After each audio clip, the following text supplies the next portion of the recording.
Terima kasih atas waktunya Kiai. Ada yang perlu kami tanyakan dan mohon pencerahan dari Kiai terkait dengan najis ruqyah tadi yang sudah dijelaskan. Ini di dalam kitab itu sudah jelas Kiai. Ketika kita di Imam Syafi'i itu terkait dengan najis ruqyah itu kan hukumnya najisnya seperti kalau dijemah, artinya kencing yang sudah kering lah ketika kencing najis ya itu disentuh dengan sesuatu yang basah itu berbeda dan juga seharusnya itu berubah menjadi najis airnya. Itu bagaimana dia? Yang pertama yang kami mohon pencerahan dari Kiai adalah terkait dengan berbedanya najis ruqyah ketika disebut dengan sesuatu yang basah.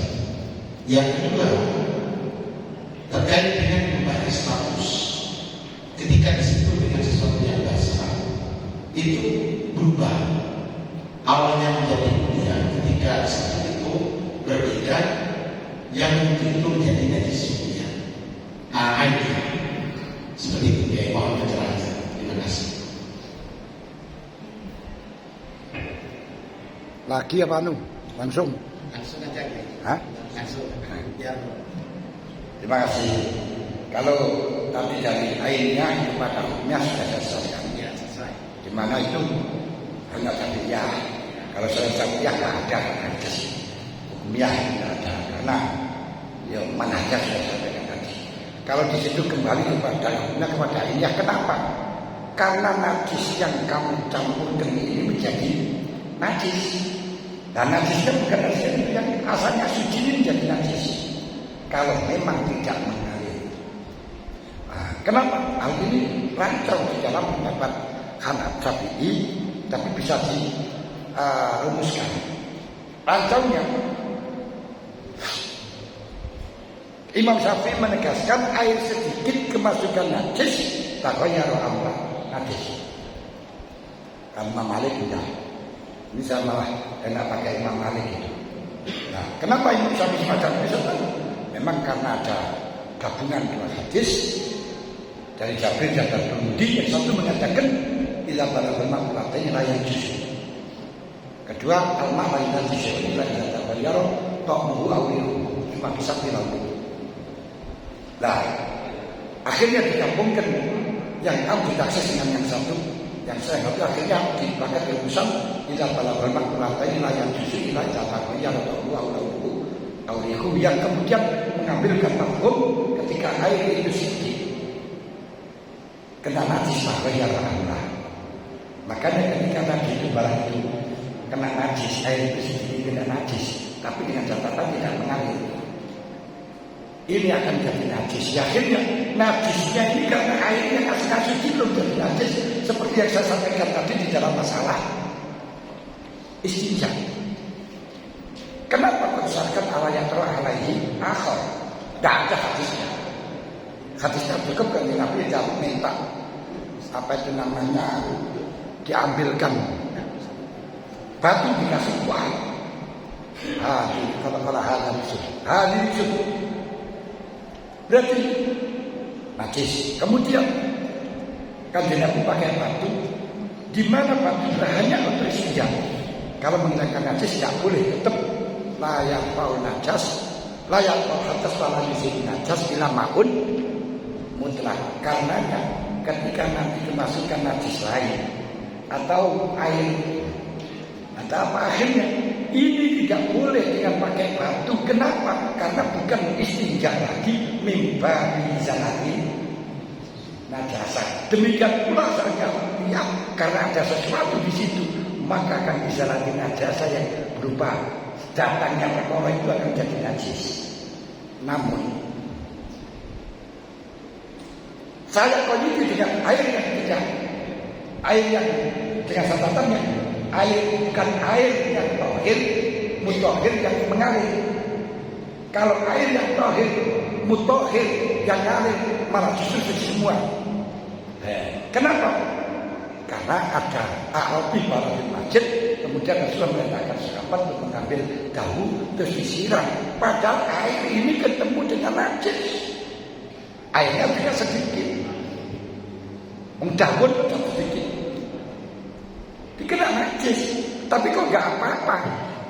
Nah, ini dari hadis yang kemudian mafhum itu terus yang ini dikalkulasikan sehingga dirumuskan. Kalau airnya itu mengalir, airnya itu waris, nggak apa-apa. Lalu alasannya apa? Likuatil waris. Ini mohon dijelaskan. Ini intikal. Ini kan ketika dengan sesuatu yang bersama kemudian kan itu berbeda dengan najis. Ya, itu yang berbeda. Kalau airnya kan jelas sudah tidak ada lauknya. Karena lauk beribu kan itu sudah ya betul. Jadi apa yang berbeda? Hukumnya seperti itu. Nah, yang barangnya itu yang datang itu loh. Yang datang itu menjadi najis. Nah, datang itu ada barangnya. Paham tak? Misalnya ini hukumnya, kemudian ada kopi datang. Nah, kopi ini loh menjadi najis. Nah, kopi ini airnya. Aneh ya. Nah, memang seperti itu artinya. Nah, makanya lain kalau Anda baca Hanafiyah tadi. Ya, soalnya kalau hukum itu kan barangnya nggak ada, sifat-sifat yang tiga itu nggak ada. Iya. Misalnya apanya yang dimintakan? Nah, hukumnya ini akan mengakibatkan najisnya barang itu. Karena najis ketika kamu basah, plek, barang itu najis. Dan najis yang ada itu airnya.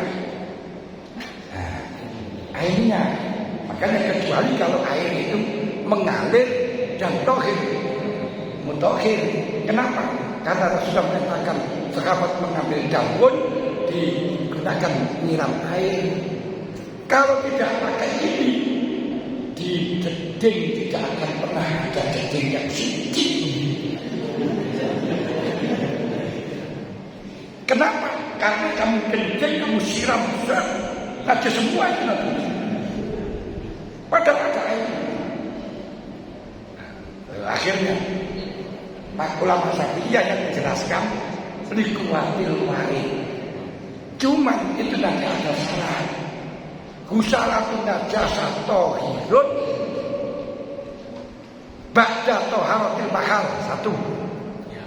Nah, terus Allah yatakhayaru alma wa ala yasida wa ala yasida wasnuhu ba'da tibalihi ba'da misalnya amakana ba'da tibalihi ba'da sarab al-maksud bila al-maksud. Terus wa'ayakun dan waridan bikrafil maulud. Nah, makanya kalau pakai Hanafi, pakai Syafi'i, pakai kita mencucikan dengan mesin cuci. Itu apabila pakaiannya dulu, kemudian kamu siram walaupun jadi satu, gak masalah, bisa cuci. Tapi kalau airnya dulu, kemudian pakaian gak bisa. Jadi loh, saya katakan seperti itu karena itu berdasarkan syariat itu adalah hukum yang la yusma'u minal sawt, tapi tidak bisa dipelajari seperti hanya bahasa dengan suara, atau mendengar seperti bahasa dan tidak pernah bisa dilogikakan, akhirnya jadi seperti dolanan. Apa bedanya? Jawabnya lekuatil warid. Walaupun terkenyataannya sama, maka kalau tidak ada sini, wena Imam Malik lah, yang ketika berubah ya sudah kan, sama-sama aja akhirnya. Contoh lagi seperti yang bersama Abdi ya, seperti pakai momsa. Syaratnya menggunakan momsa itu harus ba'da kamal itu haram. Lau gosala rijlan wa albasa ufaha summa gosala al-ukhra fa albasaha lam yasiha. Nah, di kaki satu dibasuh terus dikasih momsa. Terus kasih parti, ya masuk, kasih manusia, gak sah. Nah bagaimana caranya biar sah? Kalau tadi ini yang tidak sah yang kanan. Karena yang digunakan sebelum sempurna, kalau yang kiri setelahnya yang sempurna, kita lepas dulu. Setelah lepas kita pakai lagi. Nah ini kan ya, kalau kita lihat seperti dolanan kan. Nah gitu. Nah, tapi karena itu ta'abbud, ya sudahlah ketuhannya. Nah cuma tinggal kita cari apakah syarat ba'da kamal itu hari ini merupakan ketentuan apa tidak, apakah disingkat, apakahnya gimana. Tinggal itu bagian yang saya katakan tadi disertasinya, tesisnya ke sana. Kalau hadisnya jelas, lalu kita kritisi apa seperti ini dulu. Paham? Ya saya kembali kalau masih ada. Ya. Ya. Senang. Ya sudah. Assalamualaikum warahmatullahi wabarakatuh. Mungkin pertanyaan kami, mohon izin di sini ya. Ya. Oh.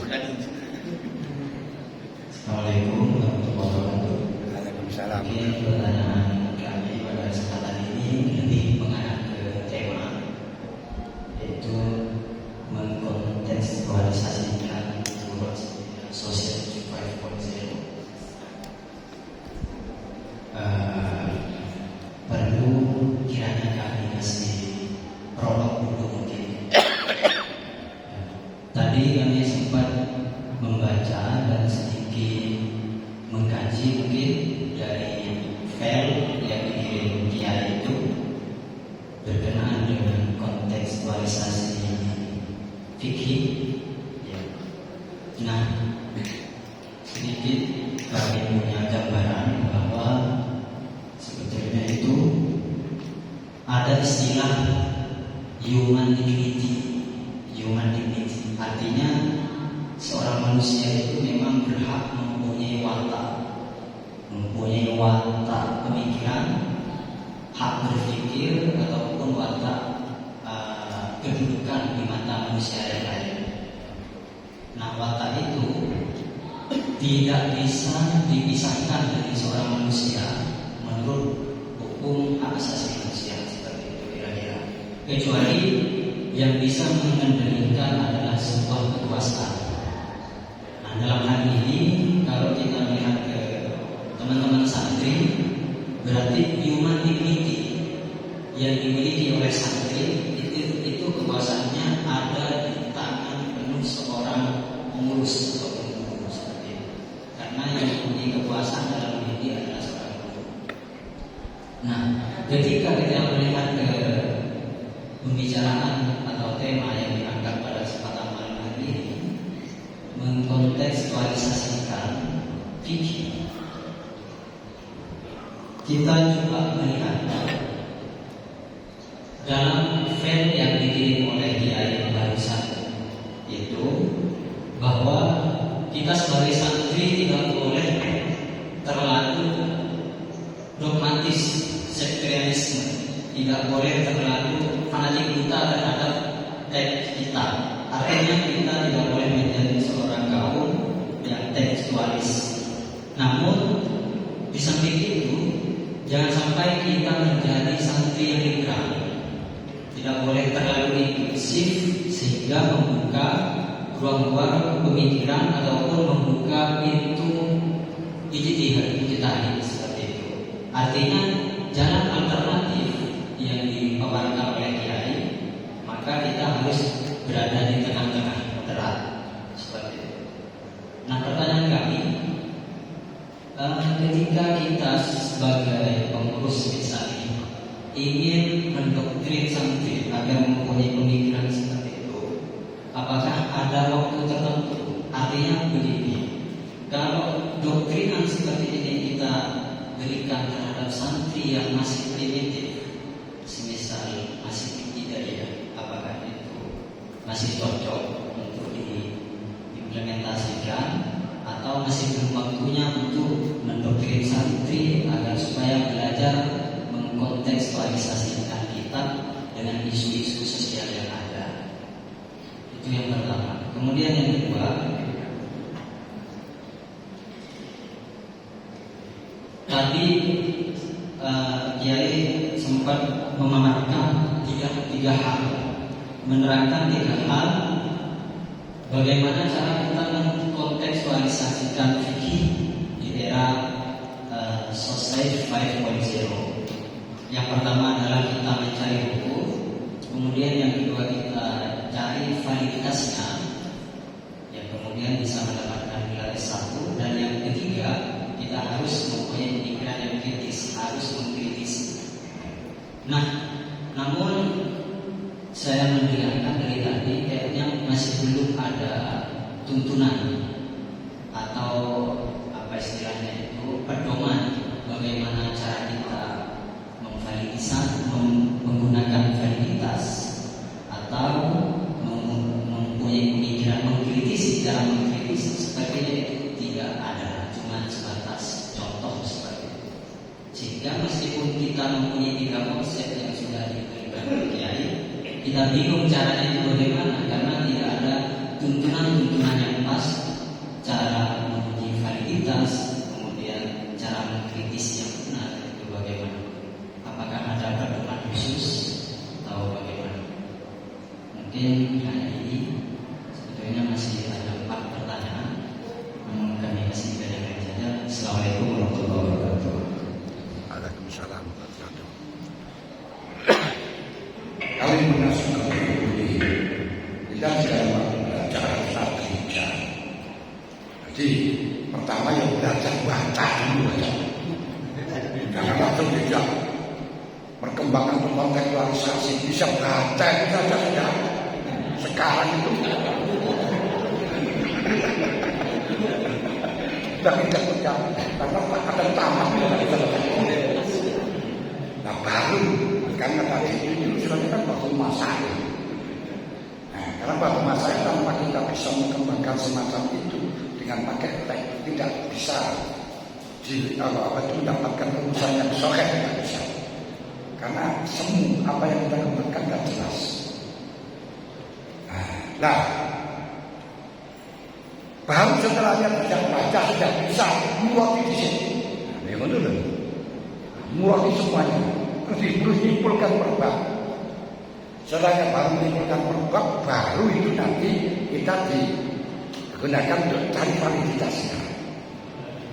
Sekarang ini yang biasa dikirimkan dalam waktu masa itu menyimpulkan saja karena belum bisa. Betul. Sehingga kadang muat kita bisa saja pas. Nah ini. Nah makanya setelahnya Isa itu validitas itu yang paling penting. Yang sehingga dengan validitas itu kamu bisa mengkritisi ini kenapa dan mengapa. Maka saya tadi sudah saya kembalikan dalam masalah cara untuk mengembangkan dengan manhaj. Misalnya sudah saya contohkan tadi di dalam masalah jamaah. Juga imam kita yang kemudian harus mengetahuinya itu dengan imam, ataupun dengan bisa dengan melihat imam dan sebagainya. Di dalam kitab itu juga dengan mubalik, walaupun baliknya tidak sholat, bahkan walau kafir disedekah. Berarti apa? Madanya cara kontekstualisasi tidaklah masalah al-azhar. Kalau zon, mari kita akan bisa mengeksekusi. Sekarang Robin dengan speaker, Robin dengan gambar televisi dan apa lebih bisa mengantarkan zon. Lebih. Cara untuk kritis ini hilangnya kamu lihat. Kalau kamu tidak tahu validitasnya nggak bisa. Karena bisa tahu itu hukum tersebut adalah berdasarkan istihad, berdasarkan nas. Lalu kalau nas itu kenapa hilangnya apa? Yo pasti itu harus terbukti. Kalau nggak bisa juga nggak akan pernah bisa. Makanya tadi sudah saya kasih mukaddimah. Al-Qur'an ma'fuhima minal usul la bimujabi al-fatihah bal bima'anin tunabbi biha al-hukum hatta yufhama minal min al-afdi al-mafdilah ghairuhu fattasa'a fahmuhu. Contoh seperti yang kalau kontekstualisasi contoh layak di al-qadhi al-ghutbah. Kalau di dalam kitab-kitab langsung di sana makruh ketika dalam apa itu namanya ada hajib, makruh ketika ada tempatnya karena aku tak kata keadaan apa makruh dalam keadaan haus misalnya. Kalau kita sudah tahu kita tadi nggak usah panjang kita simpulkan dalam kondisi yang tidak nyaman yang bisa mengakibatkan terganggunya pikiran. Tidak hanya itu bisa kita kembangkan yang bagaimana dan kadang-kadang mengembangkan bisa berbeda dengan saleh.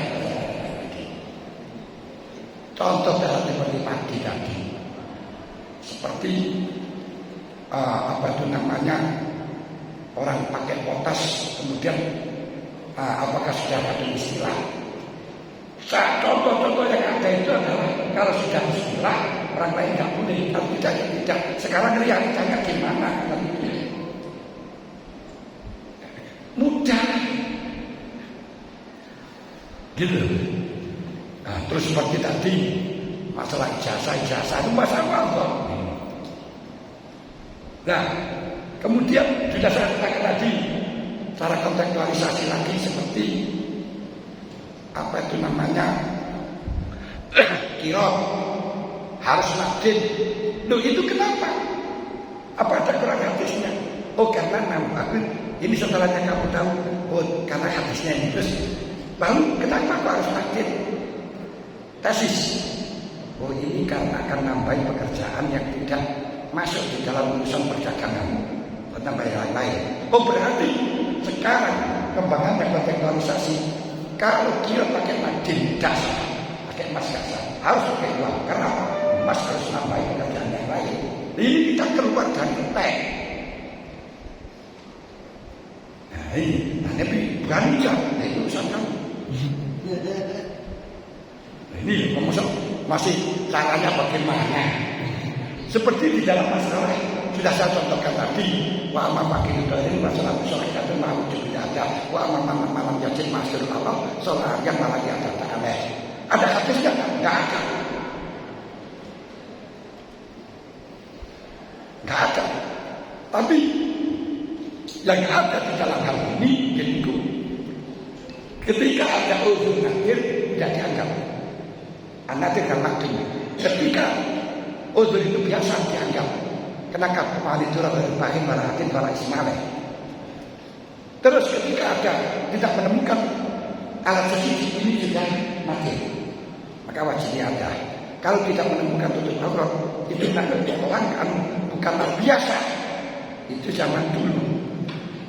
Kalau sekarang, nah ini sekarang mestinya tidak. Ini cara kita kontekstualisasi macam itu. Kenapa? Dari udur ke nanti berarti kondisi sekarang tidak ngatur lagi. Muamalah tadi sudah saya contohkan. Seperti tidak boleh membuat bayu silah. Apa ada dasarnya? Gak ada alasannya karena dia anak manusia. Sebab akan menggunakan merayu kita. Jadi dikontekstualisasikan. Apakah sekarang ada orang merayu kita dengan pedang? Nah itu tadi.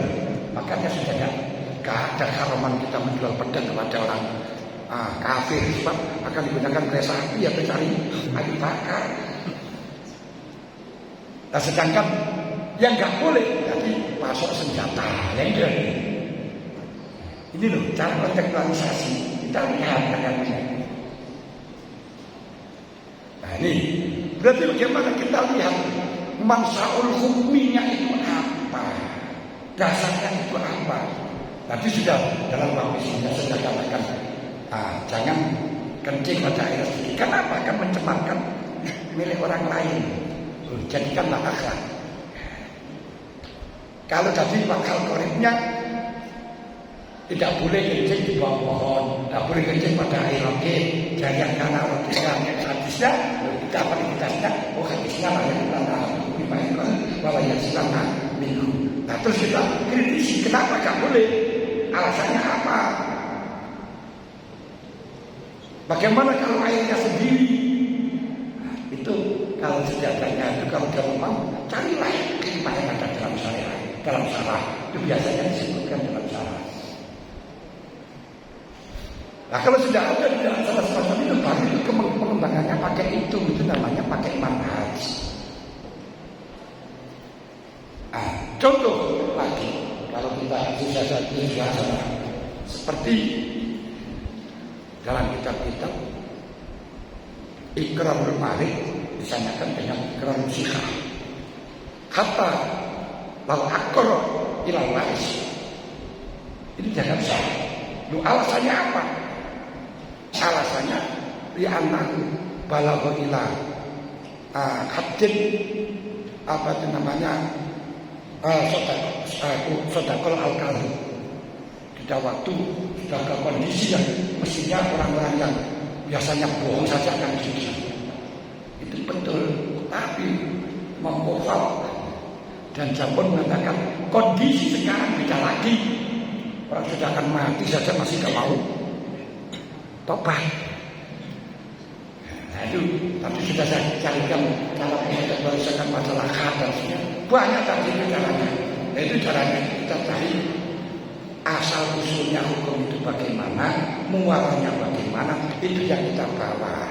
Makanya bakal mungkin saja dibedakan antara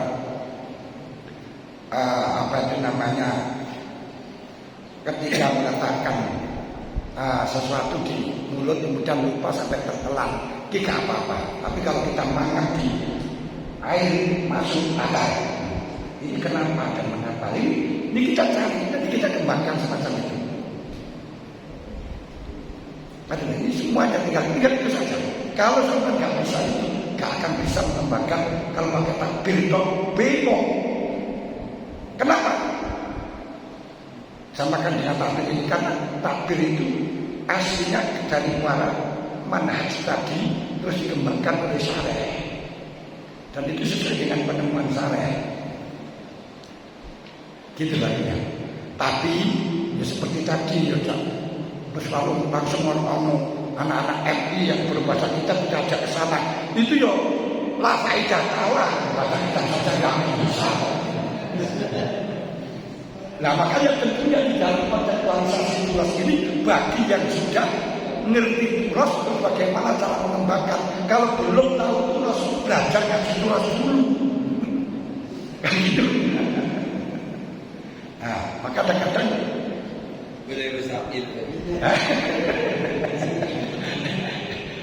saya kadang-kadang orang-orang yang di luar pondok itu meritik. Kenapa di pondok tidak diajarkan ini ya tadi? Kamu tidak pernah punya pondok, di mana anak pondok itu sangat sulitnya sekali. Kadang-kadang sudah baru baca kita saja sudah pulang. Ganti orang lagi. Semacam itu ya tetap seperti itu. Berarti tingkatannya pondoknya memang belum sampai ke sana kan saja. Berarti mencetak kiai desa. Ngaji surat taufik, ngaji ya sudah itu saja. Itu kan apa syarat sudah jelas sudah. Surat taufik itu juga ada gunanya. Dan makanya saya dulu itu pernah mengusulkan berkali-kali setiap tahun saya usulkan agar Lirboyo itu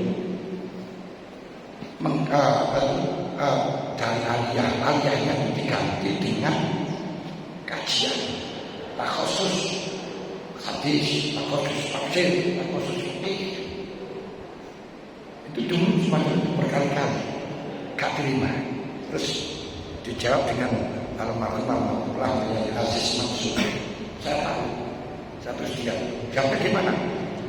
Berarti yang dibutuhkan di masyarakat tidak yang hal-hal saja. Tempo yang seperti tamat dan berkait. Nanti yang ada yang mengajar PPI, ada yang mengajar katanya Surat Sabina, ada yang mengajar ini. Kalau nanti dituntut seperti itu, gak semuanya kamu. Nanti yang gak nuntut, ya akan pulang. Dan realitanya yang tamat tidak bisa, belum bisa baca kitab, ya banyak. Jangan dikatakan kalau tamat Lirboyo sudah hebat, tidak. Lihatnya, yang tamat belum bisa baca kitabnya banyak.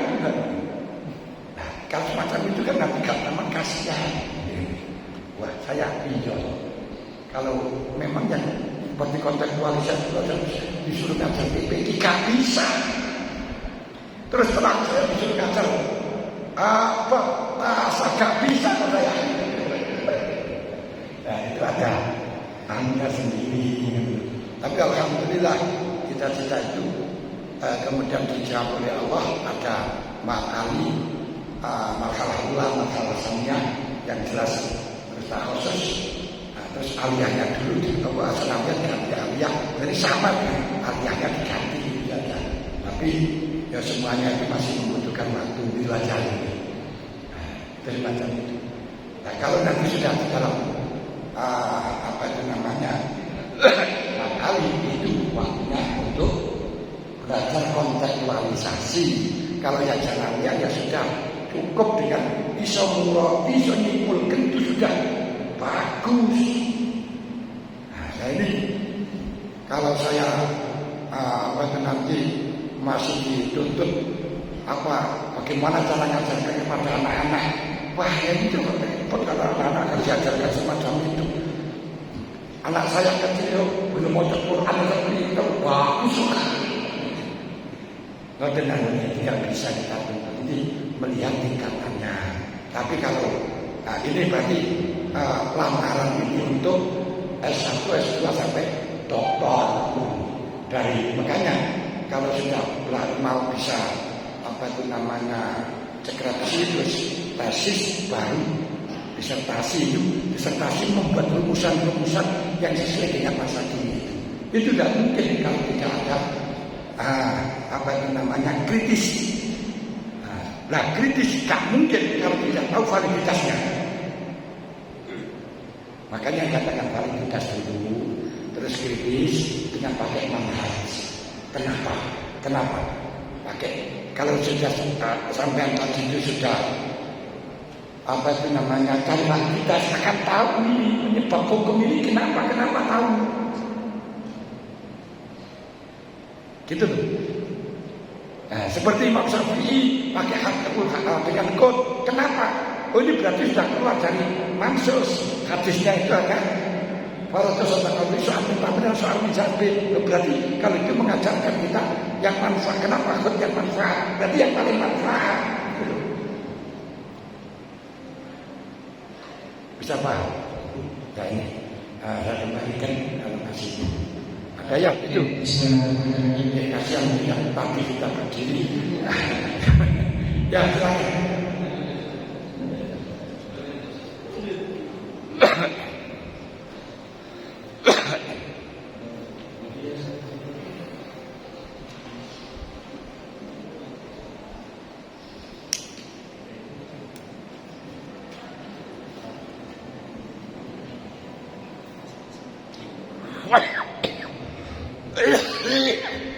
Terima kasih Kiai.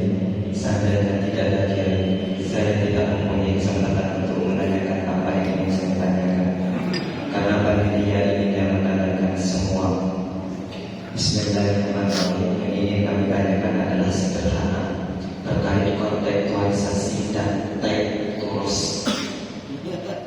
Bagaimana definisi yang sebenarnya seseorang itu dikatakan radikal? Bagaimana sebenarnya seseorang itu dikatakan liberal? Cukup sederhana. Aslinya banyak, tapi kami simpulkan sederhana mungkin.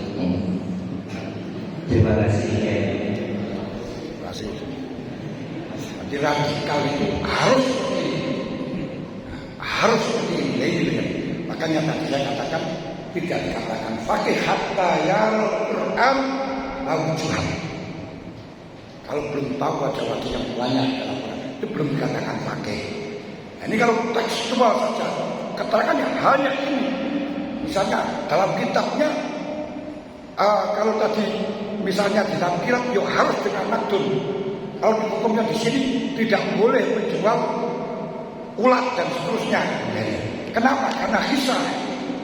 Nah, terus tidak boleh menjual pedang, ya harus ini. Nah, ini kalau radikal ini, harus ini. Jika kalau dia ini salah, semuanya salah. Nah, ini kita tidak radikal dan apa itu namanya kolot, nggak menerima perubahan yang sehingga hukum-hukum tidak menjadi relevan di dalam perkembangan zaman yang seperti sekarang itu, yang ngotot harus adanya hukum hak, adanya hukum itu.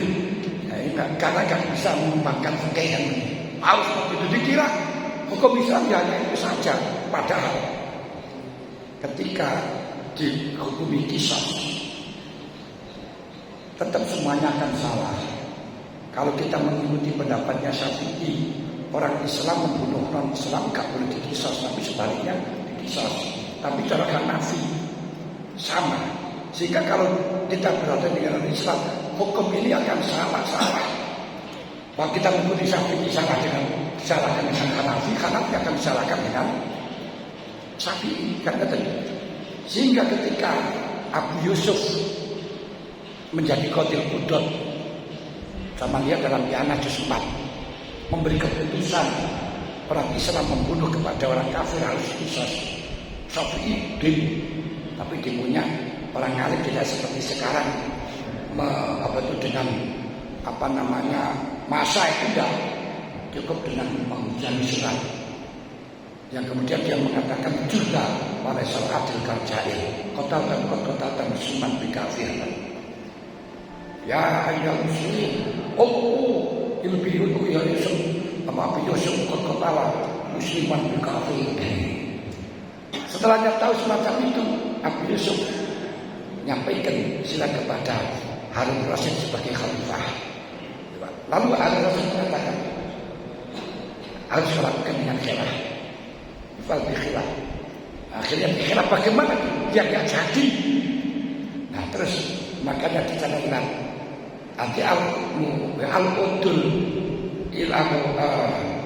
ila sabab indas tikrohinas wasisarul hutan ahakku aswan.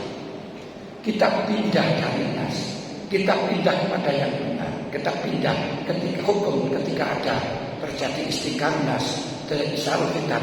Ini adalah al-aswan wal-adl. Kenapa? Karena hukum itu aslinya politik itu yang terpenting adalah makana bitan al-qulan abada nasilas atau abada nasilas nasablah perbaikan nasalah. Sistem yang ketika kita mendirikan atau melakukan sesuatu biar manusia menjadi maslahat, bungkusnya sebenarnya itu biar tidak rame dan menjauhkan dari fasad itu bisa. Nah, terus lalu ini kalau kita dari yang semacam ini akan kajian yang sangat dalam, apakah hukum siasah harus cocok dengan syariat. Imam Syafi'i mengatakan rahasia kata ilmu wafakosan. Tapi kalau kita mengikuti maknanya Imam Syafi'i itu wafakosan itu sesuai dengan teksnya syariat, akan menyalahkan banyak sahabat. Sayyidina Utsman membakar Quran seluruh dunia dan mewajibkan satu bacaan yang kemudian bacaan Rasul Utsmani yang padahal waktu itu bacaan dari Nabi itu banyak sekali, dan setelah dibakar menulis dengan menjadikan 6 tulisan. Tidak boleh orang menulis kecuali dengan tulisan ini, tidak boleh membaca kecuali membaca ini bagi pada 6 masjid. Itu sudah tidak sama dengan syariat, tapi dalam rangka untuk menyatukan, sebab pada waktu dibebaskan orang saling menyalahkan satu dengan yang lain. Nah ini kalau sama-sama ini bakar Quran kafir itu anda. Itu saja sebenarnya sudah cukup. Seperti Sayyidina Umar, kalau harus mau apa kesan enggak ada petunjuk syariat membakar Quran, enggak ada. Tapi gak bertentangan dengan syariat, gak ada larangan dari syariat. Sahabat Umar membuang Nasrun bin Hujaj. Kenapa Nasrun bisa dibuang? Ketika beliau bertanya, Masa biar ini salah apa saya? Tuhan, saya salah kata pun Mbak Ina Ahmad Al-Guri. Yang salah bukan kami, yang salah saya. Karena saya tidak memikir apa itu namanya tempat yang layak bagi kamu. Kenapa dibuat? Karena orang-orang wanita di situ terfitnah dengan ketampanan Nasrul bin Hujjaj dan Ina. Terus dibuat. Ini kan ada dari Quran dan hadis, tapi gak bertentangan. Loh, semacam itu. Nah, kalau kita politik berarti sing penting apa itu namanya gak bertentangan dengan syariat. Betul, ini biar kita tidak radikal, harus penting. Tapi juga jangan terus katakan semuanya tak salah, jangan. Sehingga cocok dengan masalah. Ini menjadi liberal bahaya semua. Ibadah semuanya diperbolehkan karena berdasarkan akal. Tapi kita harus tunjukkan yang cocok dengan akal ini bagaimana yunabbiu magbab bimtadum ma'anin yunabbiu bialokum. Nah, sehingga moderat, tidak eksklusif dan tidak ekstrim. Yang ekstrim salah, kebakar itu boleh seperti ini. Ini yang ekstrim. Paham ya? Nah, jadi kalau kita berbicara sekarang harus perkara syariat, harus negara Islam. Ini cobalah kita sadar, tidak harus kita menyebut nama negara Islam. Nanti ada 3 istilah yang kadang-kadang nggak bisa orang itu memahami. Ada daulah Islamnya, ada khilafah nubuwah, ada darul Islam. Ini beda mereka. Dan semua di dunia sekarang nggak ada daulah Islamnya. Yang ada daulah watannya di Mekah juga daulah Islamnya. Sama dengan saudara ke sana bayar pajak, harus ada paspor, harus ada visa. Walaupun kalau daulah Islamnya kan sama Islamnya boleh. Tapi dalam watannya bukan daerah Islamnya. Kalau sistem dan khilafah itu sistem khilafah, sistem imarah. Abu Bakar khilafah, Sayyidina Umar imarah, Sayyidina Umar Ali imamah. Konsepnya apa? Man lau yasabul amatu fid dunya wal akhirah jami'an. Satu orang yang bertanggung jawab memutuskan dunia akhirat. Apa gak kiamat sekarang? Rasional enggak? Negara hanya orang satu yang memutuskan tentang urusan dunia dan agama. Sekarang kolektif saja masih.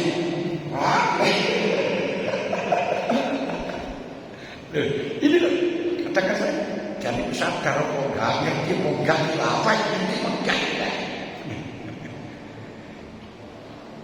Urusan agama itu urusan satu. Ya kalau zaman Nabi bisa. Dan itu sebenarnya Nabi hanya 30 tahun. Al-Khilafah itu baru sunnah sanatan sumpah berfondong. Sistem kalau zaman kajian Nabi, karena kajian Nabi ya eksekutifnya juga legislatifnya juga yudikatifnya bisa satu orang, dan semuanya kajian Nabi diwadai ketika ada masalah langsung ditelepon oleh Allah, semuanya beres. Kalau sekarang tapi di masa Turki Utsmani gimana ya? Di masa Turki Utsmani kadang-kadang itu yang dijadikan rujukan. Nah, itu bukan khilafah. Namanya khilafah, namanya saja, tapi bentuknya sudah tidak khilafah. Fondol. Sudah bukan apa itu namanya sistem satu orang datang, sudah parlemen. Makanya kalau satu orang gak bisa itu. Fondol, geger gimana? Kita lihat dari setelahnya apa itu salah sudah itu, terus kemudian dikuasai Bani Umayyah terjadi apa, terus dikuasai Abbasiyah bagaimana, nah setelahnya tidak ada nama. Kalau nama saja gak apa-apa, tapi lah sistem yang semacam itu gak akan bisa, sama sekali gak akan bisa. Coba ini yang perlu kita tahu. Terus dan Indonesia tidak Islam jalur Islam. Karena dan itu yang siapa yang menempati banyak itu. Kalau di sini jalur santri. Kenapa? Banyak santri. Kalau yang menempati itu bajingan itu jalur bajingan. Kalau yang mahasiswa itu daerah pelajar. Cuma tidak harus kita katakan jalur Islam, jalur Islam. Kenapa? Demi keselamatan. Rasulullah hilangkan nama Rasulullah dalam rangka untuk kemaslahatan. Ketika beliau akan umroh dalam bulan Dzulqa'dah, kemudian diangkat oleh orang-orang kafir dan tidak diperbolehkan, lalu beliau pakai mufawadah perundingan yang sekarang ini lobby. Akhirnya di sana diterima dengan catatan tidak boleh lebih dikali, tidak boleh membawa pedang terhunus, dan orang Mekah kalau ikut Rasulullah harus kembalikan. Kalau mengikut Rasul akan tinggal di Mekah harus dipersilakan. Itu jelas Solo yang merugikan Islam, tapi demi kemaslahatan Rasulullah. Lalu ditulislah Rasulullah Muhammad bin Abdullah. Dia marah. Kalau saya percaya ini Rasulullah, saya tidak melarang. Tapi kalau saya percaya tulisan itu salah. Lalu Rasul mengatakan, ana Rasulullah ana Muhammad bin Abdullah. Tunggu ya Abi Rasulullah. Hilangkan nama Rasulullah. Ditulis pada Rasulullah. Jadi Nabi mengatakan, Allah ana Rasulullah. Tidak akan saya hapus. Karena Rasulullah. Terus Rasulullah memberikan petunjuk. Nah itu terus akhirnya dihapus sendiri. Wakilnya Sayyidina Ali menghapus. Rasulullah menghilangkan nama Rasulullah. Padahal yang tidak percaya dengan Rasulullah itu kafir, tapi berani menghilangkan nama kebesaran Rasulullah. Gak ditulis, toh gak ditulis tetap Rasulullah. Jadi menurut Ahmad Yai, bubarnya Bukis Mani merupakan kemunduran kemajuan Islam. Kemajuan Islam, kemajuan. Hilangnya Rasulullah itu kemajuan. Makanya tidak ada orang bergeger terus sampai mulai dulu masih kemajuan. Nah, gak bisa negara sekarang gak bisa, gak sama orangnya, gak sama. Dipaksakan sama mau gak saya pimpin harus gak bisa. Kiai manapun gak ada yang ditaati oleh seluruh Indonesia. Ini, nah itu masih satu kali dalam satu pimpinan saja, apalagi kebijakan-kebijakan. Kalau pemerintah sampai memberikan kebijakan agama, kiamat. Makanya zaman Sayyidina Abu Bakar Imam Ghazali saja sudah mengklasifikasi tentang siasat itu ada 4. Siasat kedua itu sudah tinggal, kalau nggak bisa berarti akhirnya menjadi apa itu namanya khilafah. Lah khilafah yang di sana di sultan itu hanya berkuasa di dalam masalah urusan mahir, tidak boleh berkuasa di dalam urusan agama. Makanya ketika dalam pelajaran di dalam Bajri misalnya, kalau diperintahkan puasa harus puasa, itu ditunjuk imam, tidak sampai di mana itu. Kalau mereka sedekah itu pemerintah kok ngurus mata usaha wilayah itu. Nah, perlu dikaji. Nah, loh kenapa? Pemerintah itu urusannya hanya kepada seluruh wilayah yang punya, tapi hanya sebatas lahir, tidak boleh urusan batin. Kalau urusan batin seperti zaman dulu itu, akhirnya apa yang terjadi? Hanya perang-perang kiai yang kaum Indonesia tergolong Imam Syafi'i dipenjara gara-gara apa? Tidak mau jadi hakim. Imam Malik dipukul sampai 10 hari dengan apa itu namanya dipenjara. Kenapa? Karena dijadikan itu dilarang untuk menfatwakan tolak dengan roh itu tidak sah, tapi dia tidak tetap memfatwakan. Imam Ahmad sampai apa itu namanya dipenjara. Kenapa? Karena tidak mau mengatakan Quran itu hadis. Kalau sekarang terjadi semacam itu, apa enggak kiamat? Harus tahulah musyrik, jarak ukur musyrik. Makanya kalau musyrik, waktu musyrik kita perang. Makanya sistem seperti ini biar pemerintah urusi dalam masalah urusan akhir. Oleh karenanya dalam urusan agama kan pribadi saja. Nah, kalau di dalam pernikahan misalnya, kalau tolak misalnya pemerintah belum memutuskan tolak, ini kan berpisah, kan bersama pemerintah. Tapi kalau kamu beragama ya jangan kamu kumpuli, kamu itu apa? Tapi pemerintah jangan dipaksakan. Ini penting. Nah baru urusan agama serahkan kepada ulama. Makanya dalam munas para ulama di Banjar saya putuskan bahwa pemerintah tidak punya hak mengatakan ini aliran sesat, ini aliran yang benar. Ini yang kemudian muncul sampai mengatakan orang yang termasuk pembubaran Ahmadiyah dengan SK2 Menteri melanggar undang-undang. Nah ini orangnya tak paham, makanya Gus mendukung Ahmadiyah.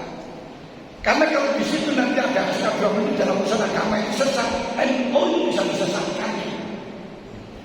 Ketika nanti jadi pemerintah, orang yang anti NU. Tapi ternyata faktanya kriminalisasi ulama itu kan tetap. Tidak ada mana kriminalisasi ulama. Ulama yang salah, bukan kenyataannya saya tidak bisa jatuh di mana-mana, tidak masalah. Tidak ada.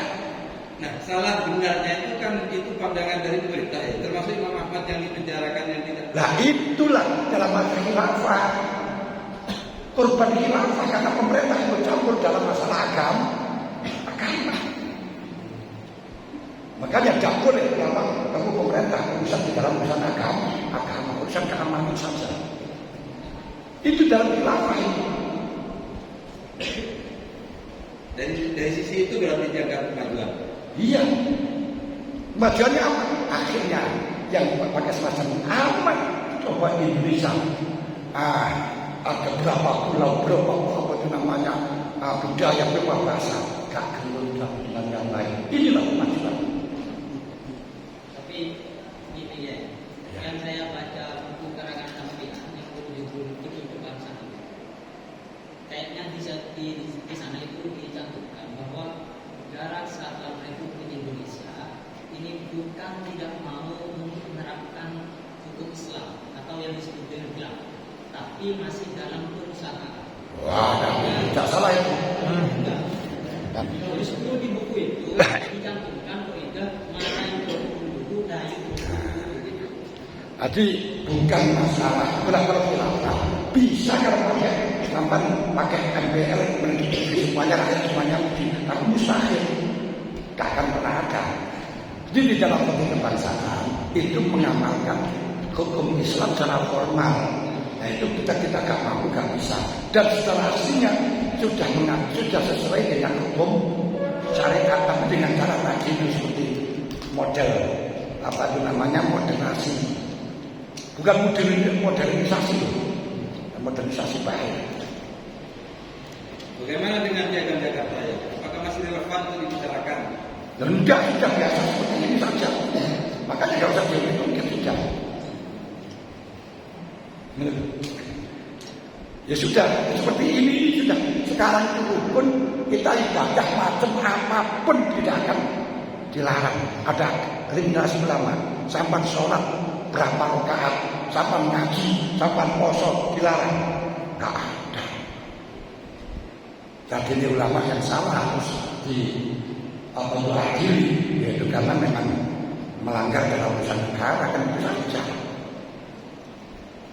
Ini yang pentingnya macam tadi. Sama ulama gak boleh lah. Ulama ngaji di mana saja asalkan betul ngaji, tidak yang lain-lain, gak apa-apa. Kenyataannya pengajian di sana sudah ngaji gak masalah kan. Artinya Islam dia itu cuma gembornya saja, tidak ada satu dia tidak ada. Malah yang politik ada itu makhluk yang dari Madura. Itu gak ada. Nah itu hanya karena dimanfaatkan oleh orang-orang yang tidak bertanggung jawab. Itu saja. Ini kalau kita sampai ke sana mulai dari kebangsaan. Nah, kami kembalikan kalau masih ada terserah sampai Bismillahirrahmanirrahim. Ini dari tadi kebanyakan atau kontemporer itu kebanyakan mengkritisi tentang buku bersaja, hadis zina, hadis sahih dan lain sebagainya. Namun kalau misalkan sekarang kita balik, contoh di dalam bab tayammum itu ada haddul lawzi, ada haddul qurbi dan ada haddul bukti. Gimana kalau kita tambah jaraknya, radiusnya kita tambah dengan alasan adanya akses yang banyak. Beda dengan di zaman dulu.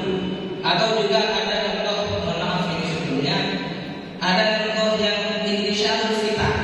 Contoh, kiai itu boleh menerima zakat dengan alasan min kibalil miskin.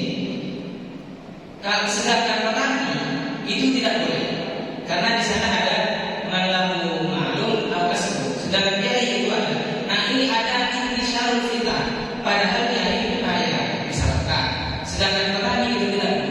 Itu contoh istilahnya. Ada juga contoh al-jaddu al-maqdur, itu ada dua. Yang pertama qoribun min Islam dan yang kedua ba'idun anil ulama. Apakah sekarang itu masih ada ba'idun anil ulama? Sedangkan aksesnya juga banyak. Ada juga lagi contoh masalah muslim. Bagaimana kalau kita tambah saja jarak radius 2 marhalah itu dengan alasan ilatnya sudah gampang mengakses radius tadi. Juga contoh istiqomah fil had. Kenapa kok dipersempit padahal aksesnya sudah banyak? Itu mohon dijelaskan. Katul kalau seperti nikah yang masalah wisata tadi sudah sampaikan, masalah kontekstualisasi dengan tekstual belum selesai. Kami sudah sampaikan beberapa contoh belum selesai. Makanya yang pakai teks itu pandang ngomong semacam itu, pakai kepadu semacam itu, makanya akhirnya menjadi radikal. Nah, kalau saya nikah masalah korporasi katanya sudah kawin lari katanya nggak bisa katakan saya. Salam saya bisa pakai telepon juga bisa dan bisa. Nah, sudah bukan hal yang jauh. Nah, kalau masalah tayammum, masalah mencari, karena mencari kan masalahnya bukan masalah tapi yang penting sulitnya. Terus yakin adanya air yang tidak. Makanya ketika kemarin dalam muktamar memutuskan masalah ketika keputusan belum ada apa itu namanya 2 derajat ini kalau ada rupiah tetap gak akan diterima. Ini masa wajib mencarikan. Saya jawab mencari. Dari apa? Kalau saya yakin tidak ada air, kalau saya cari tayammum, kalau saya cari air ini aja. Tapi kok dari pakai tayammum? Dari kan yang masalahnya kan yang masalahnya itu. Nah itu perlu yang masalahnya ta'asurnya. Makanya kalau di dalam pernikahan itu kan buktinya di penjara yang sudah tidak bisa itu bisa bukan karena jauhnya ta'asurnya. Nah, makanya dikembalikan di dalam masalah ta'asur itu untuk Alhamdulillah. Kalau pun itu hanya kembalinya pada ini permasalahan pamami itu rohul bari wala akin wala ismail. Kalau dia tidak sebab maksiat, tidak disebabkan gegabah, maka dimaafkan. Makanya kalau masalah-masalah yang sulit kalau terjadi dengan ulama gak bisa. Seperti Imam Katahian awal lalu akhir awal itu sulit. Karena di pondok saja gak ngerti kok. Maka dimaafkan. Kalau hal yang jelas di dalam waktu sholat kok makan itu ya nampak jelas ini batal. Makanya bisa pun atau tidak itu kita lihat di daerahnya bagaimana. Memang kadang memang ada daerah itu mengalirnya gak ada itu ada. Nah sekarang untuk tidak ke sana, tidak cari kiai, kemudian kalau dia sudah berkeluarga dan sebagainya, ya kalau belajar ini akan menjadi masalah dalam keluarga itu dipertimbangkan. Makanya dalam masalah hukum fikih kontekstualisasi ini perlu melihat kasuistik yang ada. Tapi ada grammar, mansanya apa? Kalau pergi di dalam masalah Fathul Qasim ini kembalinya kepada Madinah, tidak hanya di dalam masalah jauhnya, tapi orang dalam musafir itu sudah kesulitan karena memang jauh dari keluarga dan sebagainya itu serba kesulitan di dalam melakukan apapun. Tetapi ini atau sulit tidak. Makanya apa tuh asal itu minal azab itu agak anehnya lagi kajiannya. Makanya ketika kontekstualisasi ini juga rawan salah ketika kurang teliti di dalam aturan yang ada. Perlu ada beberapa pertimbangan yang di situ